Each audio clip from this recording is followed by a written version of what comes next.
The steering wheel of the rented sedan felt flimsy under my hands as I turned onto the familiar gravel driveway of the Vance estate. 7 years had passed, but the humid Texas air still smelled of money, oil, and unspoken expectations. My father, Arthur Vance, had a saying: "In this family, we build empires, not fantasies." My fantasy, a clean energy company built from scratch in Colorado, was the reason I was driving a car that wasn't my own, bracing myself for a Christmas dinner where I was the family's designated failure. He was about to disinherit me in front of everyone. But what he didn't know was that my little fantasy had just made me a billionaire. Before I dive into my story, I'd really appreciate it if you could let me know where you're watching from in the comments, and if you'd consider subscribing to my channel. It would mean the world to me and help me keep sharing more stories like this. Thank you so much for being here.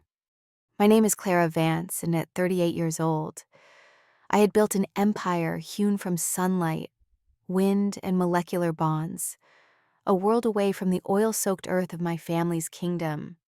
The steering wheel of the rented sedan felt flimsy and foreign under my hands as I turned onto the familiar gravel driveway of the Vance estate. I had deliberately chosen the most generic, forgettable car available. It felt like a costume, a necessary piece of camouflage for the role I was about to play. 7 years had passed since I'd last made this drive, but the humid Texas air that filtered through the vents still smelled of the same things: old money, crude oil, and a thick tapestry of unspoken expectations. I passed the ancient oak tree where my brothers and I used to play, a memory from a time before our paths had diverged so sharply, before I became a disappointment and they became heirs.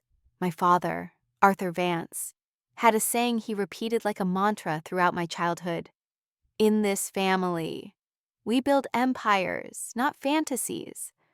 My fantasy, a clean energy company I had started with nothing but a PhD thesis and a staggering amount of student debt, was the reason I was here. It was the reason I was driving a car that wasn't my own, the reason my designer clothes were packed away in my Denver condo, replaced by a simple sweater and jeans. I was bracing myself for a Christmas dinner where I was unanimously understood to be the family's designated failure. The cautionary tale of what happens when you chase ideals instead of profits.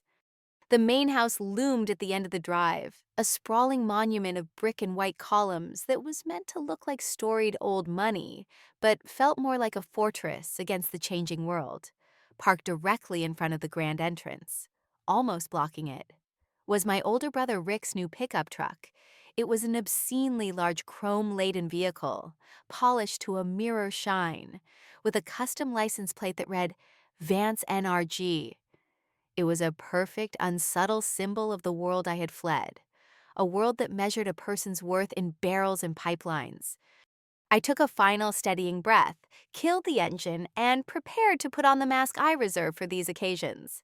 My mother, Eleanor, opened the heavy oak door before I even rang the bell, her face a familiar canvas of relief and anxiety. She pulled me into a hug that felt both desperate and restrictive, her expensive perfume enveloping me in a cloud of memories. As she held me, she whispered urgently into my ear, her voice barely audible. "Your father. He's in a terrible mood. He spent all morning on the phone with his lobbyist in Washington about the new federal emission standards. Please, Clara, for my sake, try not to talk about your work." Her words confirmed what I already knew. My career wasn't just a disappointment here. It was an ideological threat, a personal affront to their entire way of life. I stepped inside, and the sheer scale of the entryway was designed to intimidate. A three-tiered crystal chandelier hung over the marble floor, its light reflecting off the oil paintings of stern-faced ancestors that line the grand staircase. Nothing had changed. It was a museum dedicated to the glory of Vance Energy Logistics, and I was the lone heretic walking its hallowed, silent halls. My father was in his usual armchair in the main sitting room, a throne of dark leather from which he presided over his domain. He looked up from the Wall Street Journal, his gaze sharp and assessing over the rim of his reading glasses. Clara, he said. A flat acknowledgement, not a welcome. He didn't rise. His disapproval was a physical presence in the room, as tangible as the scent of the wood polish in his cigar smoke. My brothers, Rick and Leo, were by the wet bar pouring themselves tumblers of whiskey. Rick, the heir apparent, gave me a tight, dismissive smile. "Look what the wind blew in," he said, his voice laced with the easy arrogance of a man who had never known failure. Still enjoying the thin air up in Colorado. His question implied that my life was frivolous, ungrounded, a literal and figurative distance from the serious business of the real world in Texas. Leo, 2 years my junior and always eager to echo Rick's sentiments, chimed in with a smirk. Or is it the legal weed we keep hearing about? I ignored the jibe, my practiced composure a shield I had spent years perfecting. "It's good to see you all," I replied, my voice neutral. The conversation flowed around me after that, a steady current of pipeline acquisitions, drilling rights in West Texas, and bitter complaints about government regulations. I was an island in their sea of fossil fuels, my presence noted, but my world entirely ignored. Dinner was served in the formal dining room, a cavernous space with a mahogany table long enough to land a small aircraft on. The table was set with the family's finest china and silver, a testament to tradition and prosperity. I was seated between my mother and my niece, Maya, directly across from my father, who sat at the head of the table like a king holding court. The meal began with his traditional Christmas toast, a rambling prayer of thanks for another year of market dominance and abundant profits. He made no mention of my return after 7 years, an omission so deliberate it felt like a statement. I tried to focus my attention on Maya. She was 15 now, with a quiet intelligence in her eyes that reminded me of myself at that age. She asked me about the mountains in Denver. Her questions a small pocket of genuine curiosity in the otherwise suffocating atmosphere. For a few minutes, as I described the feeling of hiking above the tree line, I felt a spark of normal conversation, a fleeting connection. But then my father cleared his throat, a sound that commanded the table's instant attention. He looked down the long expanse of polished wood, his eyes settling on me, cold and appraising. "Clara," he began, a slight condescending smile playing on his lips. "Your mother tells me you're still occupied with that little environmental project of yours. I trust it's at least managing to pay your rent." The question hung in the air, a perfectly crafted dismissal disguised as paternal concern. It wasn't a question, it was a public declaration of my perceived failure. I simply met his gaze and said, "I'm doing okay, Dad." My mother quickly interjected, asking my nephew about his football season, a frantic attempt to smooth over the deliberate ripple her husband had created. I spent the rest of the main course focusing on my food, cutting the prime rib into meticulously small, even pieces. The rhythmic scrape of the knife on the porcelain plate was a small anchor, a physical task to ground me in a sea of judgment. My brothers, emboldened by my father's lead, continued the subtle assault through the meal. "You know, all that green tech stuff is fine for a university paper," Leo said, leaning forward conspiratorially as if sharing a great secret. "But out here in the real world, you need real energy. You can't run a factory on solar panels when a thunderstorm rolls in." He looked to his father for approval, which he received in the form of a curt nod. I just nodded, refusing to take the bait. My silence seemed to irritate them more than any argument could have. My strategy was one of quiet endurance, a planned withdrawal from a battle I had no interest in fighting. I wasn't here for their approval, I reminded myself, but their constant chipping away at my choices felt like 1,000 tiny cuts, reopening wounds I thought had long since scarred over. Rick delivered the most pointed blow later. As we were having coffee, he had been listening to me describe, in the vaguest possible terms, how my company worked with industrial recycling.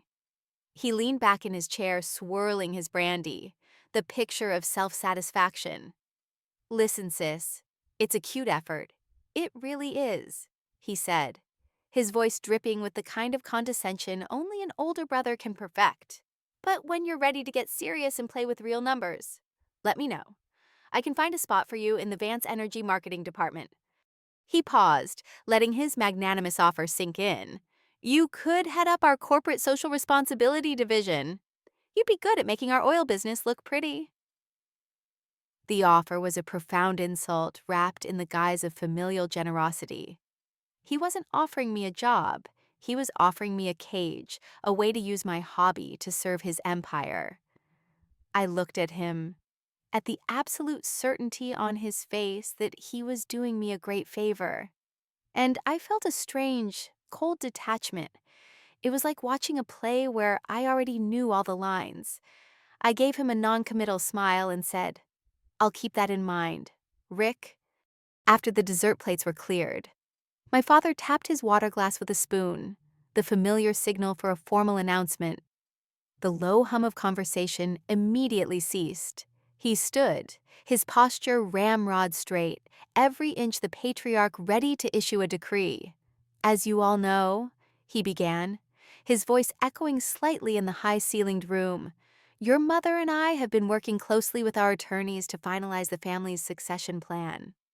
He paused for dramatic effect, his eyes sweeping over his sons with immense pride. Rick and Leo have dedicated their lives to this family's legacy. They have worked tirelessly to grow the empire I built, and they have proven themselves to be capable leaders who will carry the Vance name into the next generation with strength and integrity. My brothers straightened in their chairs, basking in the praise as if it were a physical warmth. Then my father's gaze found me. His expression hardened, his face becoming a mask of stern, righteous resolution. His eyes were cold. Clara, he said, his voice sharp and final, cutting through the room. You chose to walk a different path. You turned your back on this family's work, on the values that built this house and provided for your education. You chose a life of protest and fantasy over one of substance and legacy. He let the accusation hang in the air for a moment before delivering the final blow. Therefore, I am announcing tonight that your name will not be included in the inheritance of Vance Energy or its associated assets. The silence in the room was absolute, so complete I could hear the faint hum of the refrigerator from the kitchen. I felt every pair of eyes on me, waiting for me to shatter, to cry, to protest, to give them the dramatic reaction this moment was built for. I did none of those things.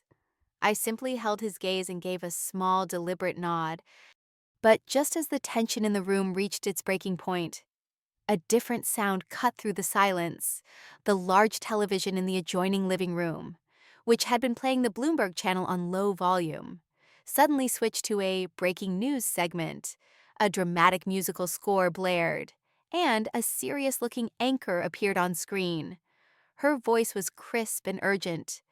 A stunning move that has sent shockwaves through the energy sector today, she announced, as the legacy petrochemical giant North Star Petrochemicals has been acquired in a surprise takeover.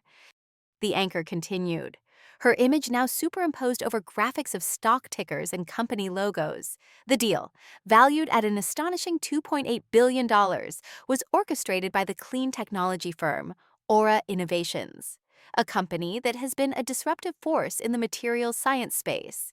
And the architect behind this audacious move is none other than Aura's founder and chief executive officer. The screen behind the anchor changed, displaying a professional headshot from a recent magazine feature. It was my face.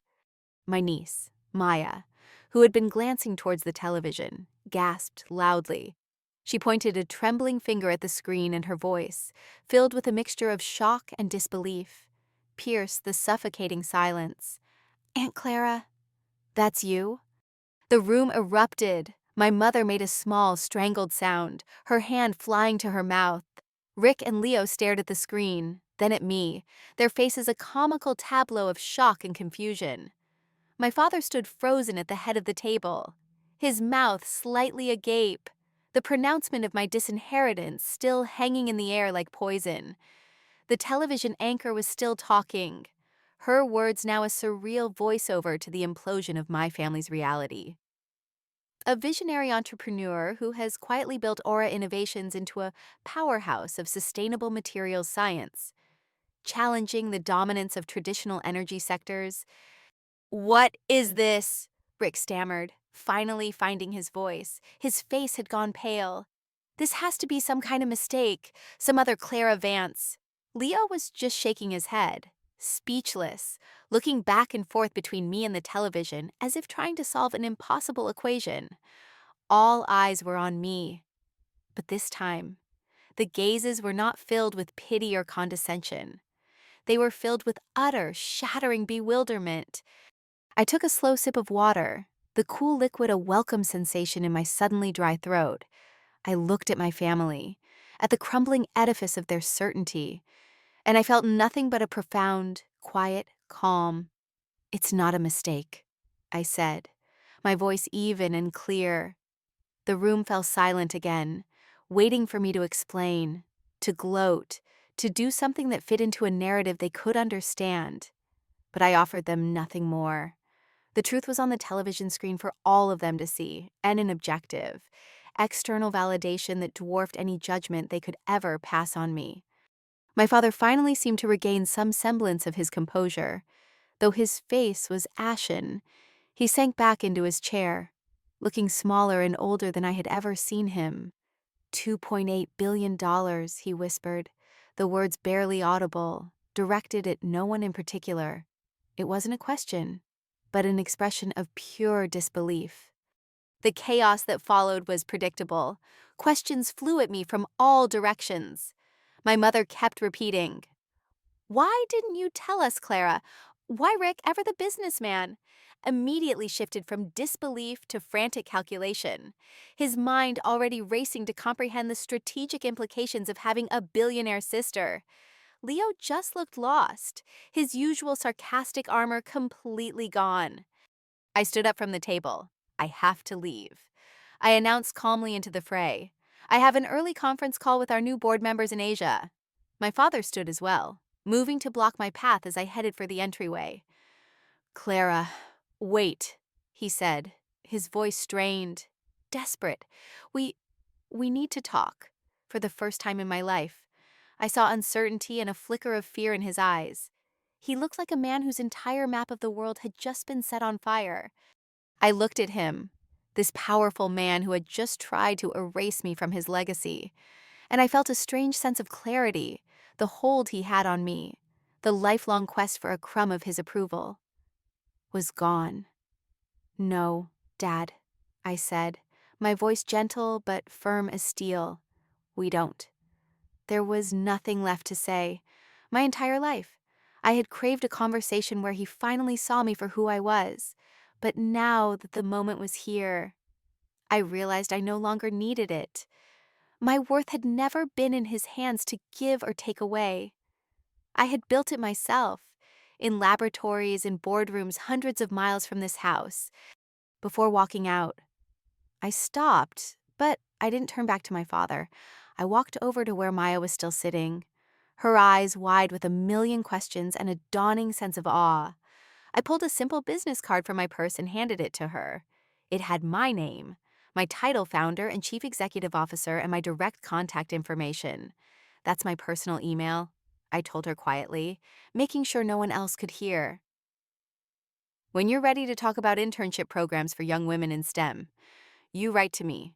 Don't ever let anyone tell you your dreams are a fantasy." I gave her a small smile, and in her eyes, I saw the future. It wasn't a future of oil and gas. It was a future of innovation, of courage, of women building their own empires on their own terms.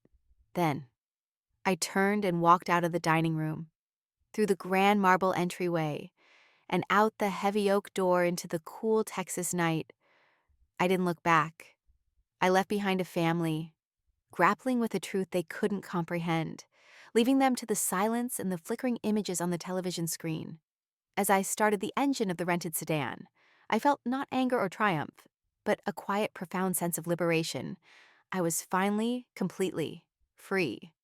The drive away was a mirror image of the drive there, but this time, I wasn't bracing for impact. I was leaving the wreckage behind.